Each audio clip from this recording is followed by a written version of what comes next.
Hi friends, Live Fit with Laura on this very rainy, dark day. Got my coffee here. This is the day the Lord has made. I will rejoice and be glad. Reminding us that rainy, dark weather is no excuse to not get our exercise. So we just dress for the weather. I've got my headlamp, I've got my good raincoat. Of course, I got my waterproof joggers and my boots. So we don't need a lot of money or expensive equipment to stay dry and warm. We can buy waterproofing for our shoes, and we can get a raincoat, get a headlamp. Headlamps at the thrift store, or hardware store, about $15. So living well with me, wanting to remind us that we can be happy, remembering that happiness is a choice. Okay, let's choose to think about how we want to feel. If we are overweight, we can lose that weight. It's only up to us. Watch our portions. It's all about the portion size, reminding us that it's not about villainizing food.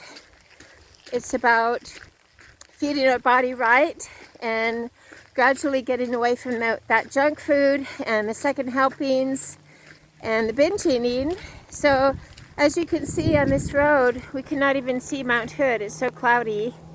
I'm going to continue walking down here. Living well with me on this very rainy day.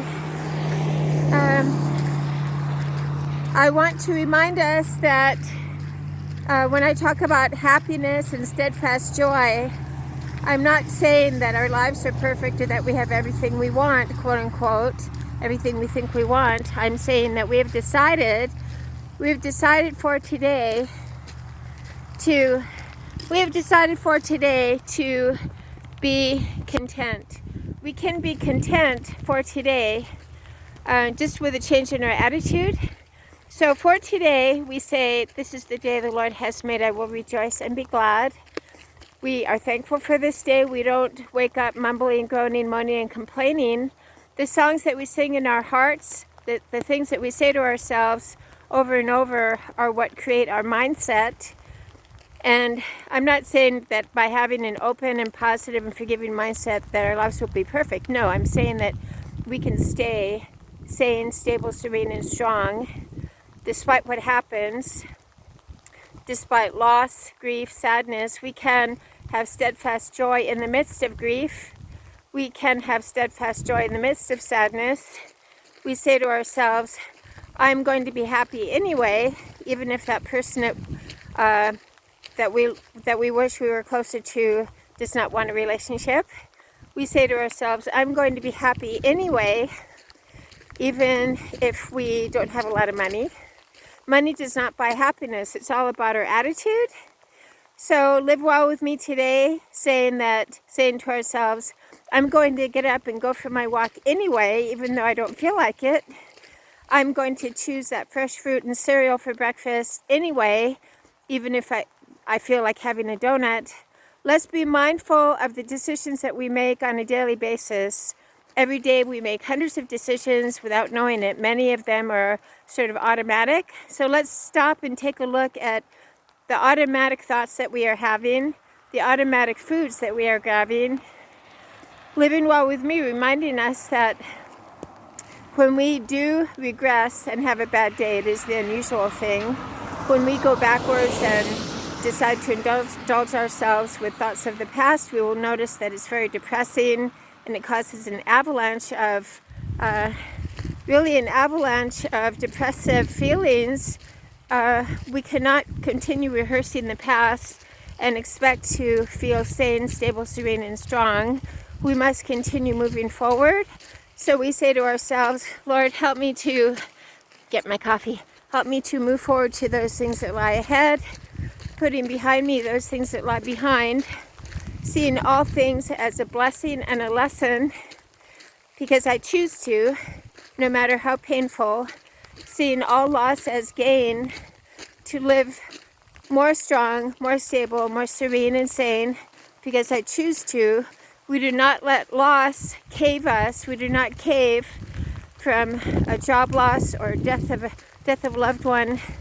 I want to share with my friends that this hits home to me because when my dad passed away many, many years ago, I caved. I took it very, very hard. I was not emotionally strong. I was not spiritually strong. So I took it very, very hard, and I did not live well for many, many years. I did not know how to grieve well. So we all have our own way of grieving, and I'd like to encourage my friends to take a look at how we are grieving, remembering that we take one day at a time. We do our best to live well. We get up, we keep our routine as much as possible in the face of a job loss or the death of a loved one. We must continue moving forward. We must see all loss as gain. We become stronger. We want to honor that person that we have lost by living well. In the case of a job loss, we don't grieve and pout and crumble into a little puddle of muck because we lost a job. We get up, we figure that our talents and skills can be utilized elsewhere, and we remember that job layoffs are very, very often not personal at all. We cannot change politics, we cannot change people's behavior, so we decide to get up and we are going to move forward. Look at this beautiful day. We move forward because, honestly speaking, what choice do we have? We don't want to cave to a loss and be unable to live well for the rest of our lives because we have a purpose. We will be unable to bless others or be of any use to this world if we are so consumed in our grief and so consumed in our loss that we are not able to function. So I'm going to have my brisk walk. I'm going to have my run on this beautiful, beautiful day, remembering that every day is a beautiful day. Rain, snow, or shine, every day we can be joyful and have steadfast happiness despite and not because of what people do. Have an awesome day with me, getting and staying stable, serene, and strong. I'm proud of you. Keep up the great work. Grab your coffee, grab your shoes, and get outside. Awesome. Living Fit with Laura.